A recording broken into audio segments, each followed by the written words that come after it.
আসসালামু আলাইকুম রহমতুল্লাহ। আপনাদের মাঝে নতুন আরেকটা ভিডিও নিয়ে আসলাম। ঈদের 2 দিন ছুটি ছিল, সেটা শেষ করে আবারও কাজে নেমে পড়লাম। জীবনের তাগিদে, রিজিকের তাগিদে আবারও শুরু করছি কাজ। এখানে মূলত কাজ করব, এখানে টিন লাগাবো। আপনার পুরাতন টিনগুলো সম্পূর্ণ খুলছে। সকাল থেকে এসে আপনার সিমেন্টের টিন ছিল, সেগুলো সম্পূর্ণ খুলে আপনার নিচে নামানো হয়েছে। এখন নতুন করে আপনার টিন লাগাবো। এটা হলো আপনার 20 ফুট লম্বা, অনেক লম্বা টিন। 2জন লোকে কাজ করতেছি, একবার উপরে উঠতেছি, একবার নামতেছি। 2জনে দেখতে পারতেছেন টিনগুলো সোজা করে রেখে দিয়ে আসছি।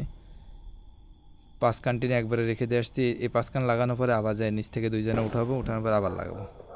লোক 2জন, বসের আন্ডারে কাজ। বস এখানে 2জন লোক দিছে, কিছু করার নেই। বস যেটা বলবে সেটাই করা লাগবে। অবশ্য সকাল থেকে ভালো ছিল, সকাল থেকে আবহাওয়াটা ঠান্ডা ছিল, কিন্তু এখন আপনার এতটা গরম, প্রচণ্ড রোদ। আপনার টিনগুলো এতটা তাপ, প্রচণ্ড তাপ হচ্ছে, মানে এতটা গরম হচ্ছে টিনটা তা বলার বাইরে। আপনার হাত দিয়েও ধরা যাচ্ছে না। আপনার যদি খালি পায়ে থাকতাম বা এসে থাকতাম, মানে আপনার পায়ে ফুসকা পড়ে যেত, এতটা তাপ। অনেক কষ্ট হচ্ছে, খানিক পর পর নামতেছি আর পানি খাইতেছি, কী করব বলেন। দেখতে পাচ্ছেন গরমের কারণে আপনার হাতে হাত মোজা, পা মোজা, আপনার গলায় কাপড় বেঁধে মাথায় টুপি দিয়ে কাজ শুরু করছি। এতটা তাপ সহ্য করতে পারতেছি না, তারপরেও সহ্য করতে হচ্ছে, কারণ প্রবাস, মাথার ঘাম পায়ে ফেললে টাকা উপার্জন করতে হয়। অবশ্য সবাইকে বোঝাইতে পারবো না, যারা প্রবাসে থাকে হয়তো তারাই বুঝতে পারবে টাকাটা উপার্জন করা কতটা কষ্ট। আর যারা টিন লাগায় তারা অবশ্যই বুঝবে যে টিন লাগানো এই রোদের ভিতরে তার থেকে বেশি কষ্ট। টিনের কাজ, আপনার এই দেশে আপনার রডের কাজ, এগুলা যখন এই রোদে গরম হয়ে যায়, এগুলা কাজ করতে গেলে অনেকটা কষ্ট হয়, অনেক অনেক। তা ভাষায় বোঝাতে পারবো না। যারা কাজ করে তারা মূলত বুঝতে পারবে, তাছাড়া কাউকে বলে বোঝাতে পারবো না। হয়তো দেখতে পারতেছেন খুব আরাম লাগতেছে, রোদটাও তেমন দেখা যাচ্ছে না, কিন্তু প্রচণ্ড রোদ।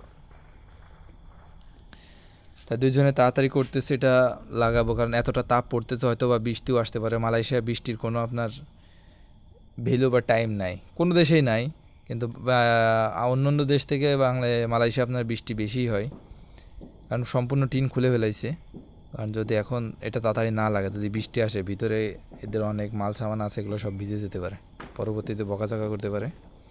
তাই 2জনে খুব ব্যস্ত করতেছি, লাগাইতেছি 2জনে, উঠাইতেছি 2জনে। কিন্তু এখানে যদি আরেকজন হেল্পার হইতো তাহলে খুব ভালো হতো, যে পিছন নিচ থেকে যদি একজনে পারবে না, আরও 2জন হইলে বেশি ভালো হতো। আর 2জনে যদি নিচে থেকে টিন উঠাই দিত আর 2জনে মারতাম, তাহলে অনেকটা বেশি ভালো হতো। এখন 2জনেই করতেছি, 2জনে এক একখান করে টিন লাগাইতেছি, আবার নিচে নামতেছি, আবার উঠাইতেছি, আবার লাগাইতেছি, এটাই। কিন্তু এখন একজনে উঠাইতে পারবে না, নিচ থেকেও একজন উঠাইতে পারবে না, উপরেও একজন উঠাইতে পারবে না, ঢোকাইতে পারবে না, লাগাইতে পারবে না, কিছুই করতে পারবে না। তাই এখন আর কি করার, 2জনেই নামতেছি, 2জনেই উঠতেছি, এভাবেই করতেছি। প্রায় কাজ শেষ করে ফেলছি। এখন আপনার আর হয়তো আপনার 20-25 কান টিন লাগাইতে হবে। লাগানোর পর হয়তো বা শেষ হয়ে যাবে। শেষ হওয়ার পর হয়তো রুমে চলে যাবো, আর কোনো কাজ করবো না আজকে, এটাই শেষ। কারণ অনেক কষ্টের কাজ, আর কোথাও যাব না, এটা শেষ করে রুমে চলে যাব। আমার সাথে যে আর একজন ভাই আছে, সে বলতেছে, ভাই আমি আর সহ্য করতে পারতেছি না এত তাপ, আমি একটু নিচে যাইতেছি। আমি বললাম ঠিক আছে যান, আমি এই টিনটা ব্রেক মেরে নেমে আসতেছি।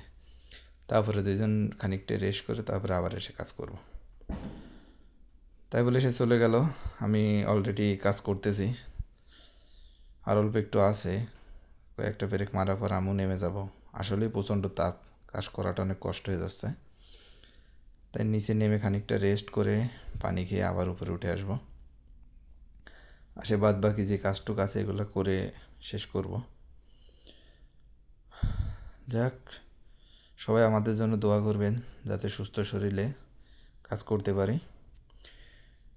আল্লাহ যেন সবাইকে সুস্থভাবে দেশে ফিরে যাওয়ার তৌফিক দান করে, সবার কাছে সেই দোয়াই চাইতেছি। সবাই ভালো থাকবেন, সুস্থ থাকবেন। আল্লাহ হাফেজ।